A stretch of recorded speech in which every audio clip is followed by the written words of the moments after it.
Hi everyone, and welcome back to my channel. My name is Kristi Martin, and this year I'm going to be doing my student teaching in West Palm Beach, Florida.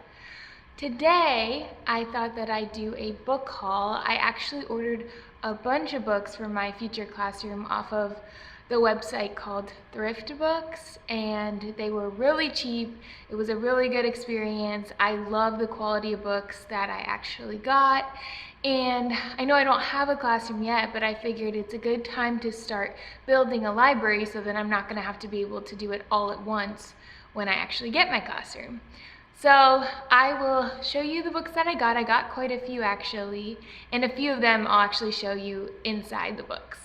The first one that I got is The Name Jar, and this book is great. It actually talks about a girl who wants to change her name because she thinks that people won't be able to pronounce it, but then in the end her classmates actually change it to a Korean name too. So that's actually really exciting. This book is by Ezra Jack Keats. He also wrote The Snowy Day, and this one's called Whistle for Willy. It's a little boy who wants to learn how to whistle because his dog keeps running away, and eventually in the end of the story he does. But Ezra Jack Keats' pictures are always like amazing, so I love that I got a book from him. I also got The Dot because I had seen a lot of people who had talked about this book. It's a really cute book. I love the pictures in this one too. Okay, this book I love. It kind of has a special story to me, so I had to get it for my future classroom. But one of my practicum classes, I went into a classroom that had a lot of English language learners, and I was working with them on reading. So I brought this book one day, and it counts in Spanish, and they all spoke Spanish. And so they got really into the book, and they were super excited about it. So I really like this book. It's a fun little story, but it's great for English language learners to get them involved in reading and things like that. Of course, I had to get Elephant and Piggy books. I know I'm not sure what grade I'll be teaching, but you're gonna have kids who are all different levels in every single grade. So it's always good just to pick up honestly any books, because who knows, maybe you'll have like a third grader who needs these books because they haven't had a lot of reading training or something like that, or English language learners. So those books are always so fun and kids love those. This book is called Those Shoes, and I saw this in one of the first grade classrooms I was in for my practicum, not for my student teaching, and the kids were really drawn to this book, and I was wondering why, but I read it, and it's a sweet story about this boy who has to get shoes from like a lost and found because his shoes are broken, so he wants to go buy new shoes, and he ends up buying them, but they're too small, and he sees someone else in need and he gives them those shoes. So that was a really cool story, and I really like this one. The Last Stop on Market Street actually is a great book for diversity, honestly, because it shows them riding the bus with a bunch of different types of people, and the little boy is getting to experience different cultures and how different people live and things like that. And then in the end, him and his grandma serve at a soup kitchen, and it's a really sweet book. It actually won Coretta Scott King Illustrator Honor Book. So yeah, it's really good. I like it. Okay, these three books are all Pete the Cat, because who doesn't love Pete the Cat? There's Pete the Cat Saves Christmas, Pete the Cat and His Four Groovy Buttons, and Pete the Cat, I Love My White Shoes. I think I had one Pete the Cat book, so I figured, I'd pick up a few more because I know that kids love those books. Click Clack Moo Cows That Type. This is a really cute book. I love Doreen Cronin. She's a great writer for kids. This one is called Planet Kindergarten, and I also have a story about this. I had to get it for my future classroom.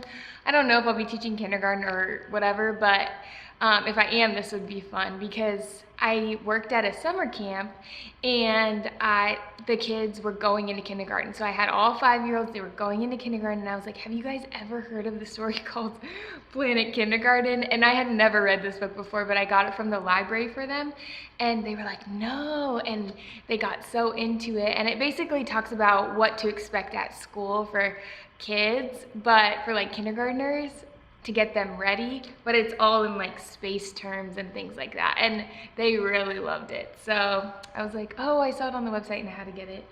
Okay, these next two are the Pout Pout Fish books. Pout Pout Fish Goes to School and the Pout Pout Fish. So I hadn't had any of those, but I definitely have seen that other teachers have like the series Pout Pout Fish, and it's fun. I actually still have to read those, but I think they'll be really good. Okay, Sam and Dave Dig a Hole. I had never heard of it before, but the pictures inside are actually really pretty. So I kind of just got it because of that, which is weird. It's just very aesthetically pleasing. So I'll show you some of the pictures. They're really pretty. Okay, this is, oh, maybe something beautiful. Yeah, I had heard a lot of people talking about this, so I was like, oh, I have to grab it. But I mean, like, it's a great story. It's like this girl that sees the beauty in everything because she's really artistic, and she gets to help transform her town with like a painter that lives in the town. It's a really awesome book. Okay, these next 3 books are Fancy Nancy. And of course, who doesn't love Fancy Nancy? I mean, she's so cute. So this one is her at the Mermaid Ballet. This is just the regular Fancy Nancy because I didn't have the first one. And then A Splendiferous Christmas. I'm trying to get books like for holidays, you know, like different things like that, like Christmas books, or I need to get like Valentine's Day books because I feel like it's fun to rotate like through like a different set of books during the holidays, because the kids like see the same set of books all year round, and then you can introduce your holiday books throughout and keep them in a separate spot. I don't know, I feel like it just keeps the library fresh, so we'll see if I end up doing that, but I definitely want to start collecting those. This book is called We the Kids, and I really like it because it simplifies the preamble to the Constitution for kids, and it just kind of tells them like what our country's about, and it's in really basic terms, and the pictures are fun, but I don't know, it would be cool for like a social studies kind of lesson to use a book like this. Miss Bindergarden Gets Ready for Kindergarten. This is another book that I had at summer camp, and the kindergartners really love it. Who knows if I'll be teaching kindergarten, but I'll just keep it in the back. I mean, it's really cheap. It's hard not to buy books that are really cheap because you're like, well, what if? That's what my brain does, because at this point I literally have no clue. So anyway, I just picked this one up. A Chair for My Mother. This is a really sweet story as well. It's like because a fire destroys their house, and then this girl ends up saving enough to buy a chair for her mom. It's a kind of sad story, but it's really sweet, and the pictures are really cool, so that's a good one.